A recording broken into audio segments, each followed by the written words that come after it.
should have been reserved for up and by the board. This is from the community, not your time to express your opinion. It's our opinion. So that FYI, maybe you could move that later on. Of course, you're in the habit of moving things around. Last meeting, you went to executive session, which you're allowed to do. Came back from executive session, knowing what you were going to discuss ahead of time, came back, amended the agenda to add something to superintendent's salary, an amendment, Amendment 11, I think. Add that to his salary, because nobody was here, you figured you just bring out the amendment. Wasn't on the agenda, you amended the agenda, which I've also heard you say, Mr. Pearl, had to be done at the beginning of a meeting. When Mr. Wojtovich tried to amend the agenda, prior meetings, he was shut down because you said he had to do it at the beginning, not in the middle. So, what's it gonna be? So, again, transparency, what I said was, looking at from where we're at, it looks bad. The optics are horrible. Yeah, you might mean well. How do we know? This is all we have to look at. This is all we can see. We can only go by what we see.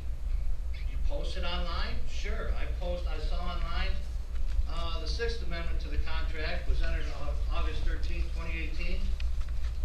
2019-2020 base salary for Mr. Roberts, $184,438. 2022-2023 school year base salary, $248,438.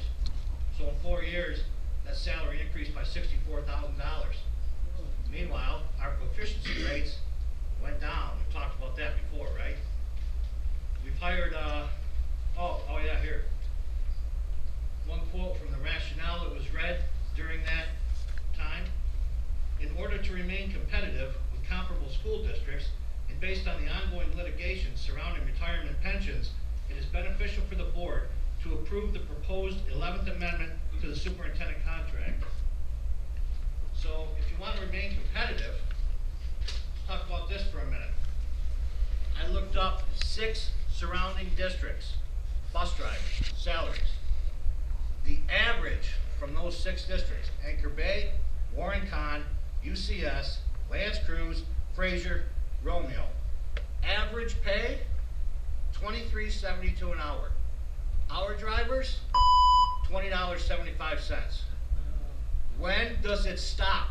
When will you start taking care of the people that are most important to this district? Not the people that sit up here, not the people that sit in an office, the people that mean something to this district. Do your job, take care of those people. Yep. Woo!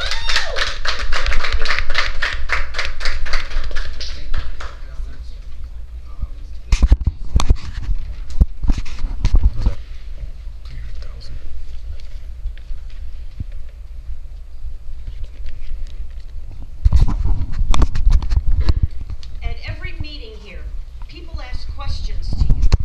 Why you're pushing left-wing indoctrination?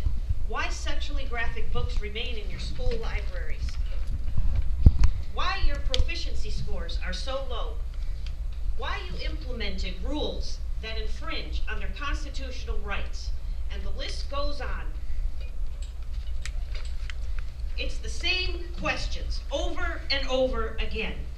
And at every meeting, you ignore all of them. You provide no answers or explanations. You sit up there like a royal court, lording it over all of us, dictating who and what we speak about. You installed 4 police officers to intimidate us. You implemented rules violating our rights. You put up a barricade, moved the microphone to the back of the room, and took away our podium. A podium taxpayers paid for. In fact, our tax dollars bought everything in this building, and we pay your salaries. You work for us. These meetings have become nothing more than a farce. For more than a year, we've watched this board belittle commenters here, listened to a board member defend his wife's hateful rhetoric, heard Superintendent Roberts repeatedly gaslight us, observed the lawyer and superintendent take over the board president's job, listen to you defend keeping sexually graphic books in your libraries, sat in shock as you walked out of the room on people during their public comment time, and in outrage as you had police escort people out of these meetings simply because you didn't like what they said. I've noticed a lot of teachers retiring in this district, and your enrollment has dropped significantly. It's gotten so bad you had to pass a millage to bilk taxpayers. Actually, it's become so appalling that your own cheer squad of supporters rarely attend these meetings. You had to get a different lawyer, and your own superintendent doesn't even live in this district. You've become so immersed in your own ideological agendas and quest for power that you're blind to the writing on the wall. How long do you plan to continue your charades here? Of course, that's another question we'll never get an answer to. The only good thing to happen during these meetings is you've been exposed. In fact, you've been exposed so badly, 5 members of this board are leaving, with the exception of the one conservative board member leaving who actually has common sense. That's a huge win for this district. In the words of President Trump, we're draining the swamp here. When government betrays the needs of the people, it's no longer their government, it's their enemy. Based on your words and actions in this room and your results or lack thereof in classrooms, you've become the enemy. And we will continue to expose you. One more thing. Superintendent Roberts, why do you think it's okay for you to continue to violate the law and continue to keep people blocked off your X account? Do you think you're above the law? All set. Sit down. You want us to follow your laws, but you don't want to follow the laws in our country. You're done. Do you live in the district? Please. Doesn't matter, it's a public meeting. Do you own property? Yes, I What's do. the address? It's none of your damn business. Please, hey, excuse us. One person at a time can speak. I'd like to get an answer to that question, Roberts. That's a second. Next speaker is Amelia. It was the address.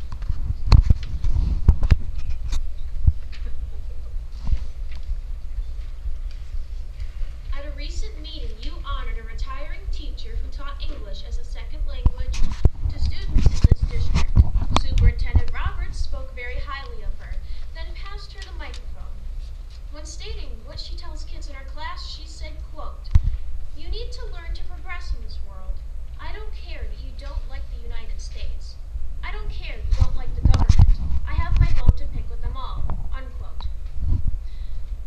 So you had a teacher in this district that openly taught students who were most likely not American citizens that it was perfectly acceptable to disrespect our country and not follow our laws. What kind of skullduggery is that? It's a privilege to live in this country. People coming here from other countries should be taught respect for our country and our rule of law.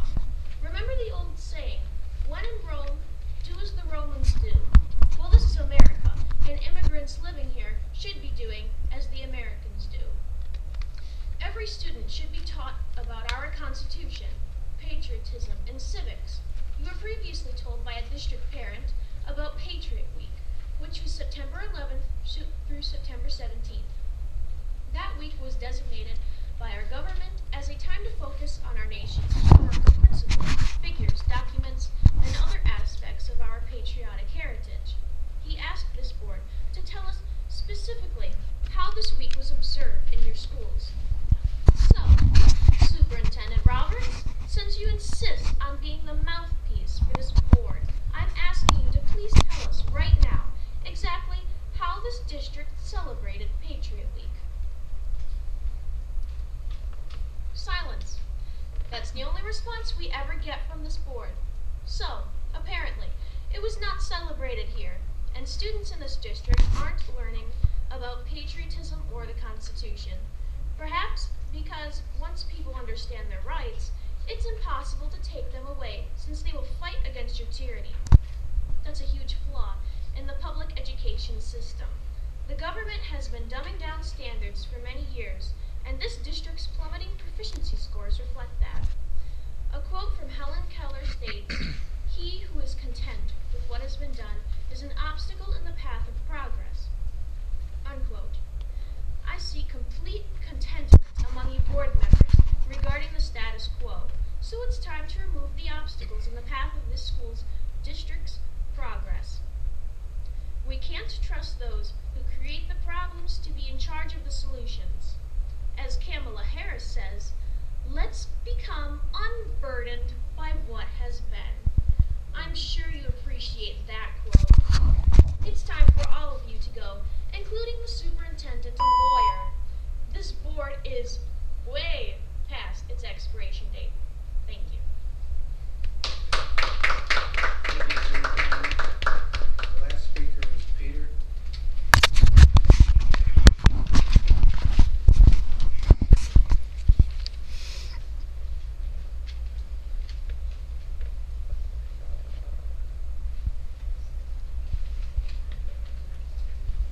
Hello, I'm Peter Kiszczyc from Clinton Township, precinct delegate number 18.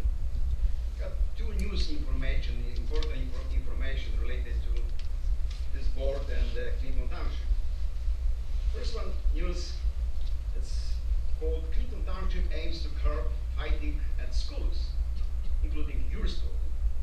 Recently, in the past few months, we heard all those rosy and beautiful stories how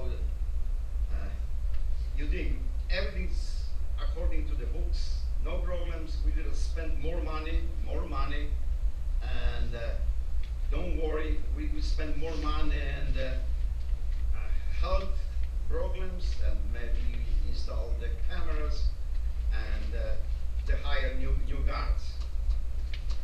So Clinton Township Board of Trustees approved the change of the township ordinance regarding fighting. New fines have been imposed, $100 for first offense to the kids, second offense 500, and more. Looks like administration and this board particularly responsible for the situation, right? You couldn't hide under your desk anymore.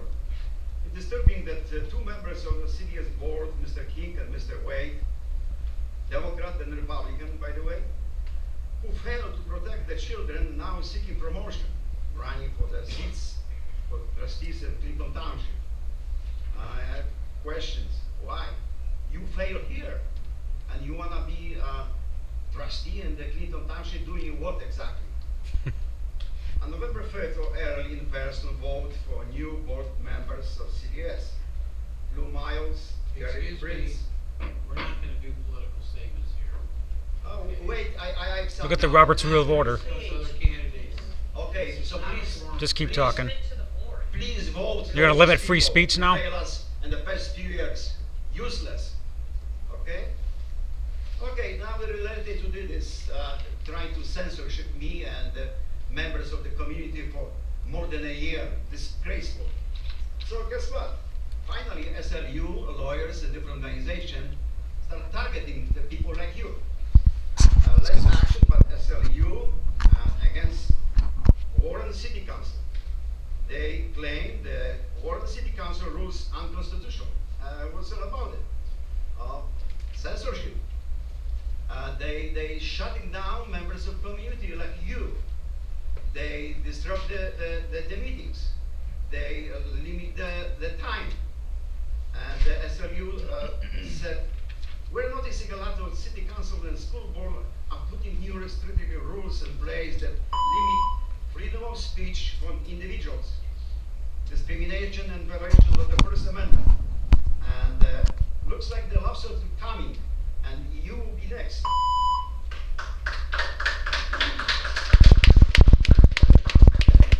Community participation. Next item, now allowed by the board. Any board members have a comment? I do. First of all, I just want to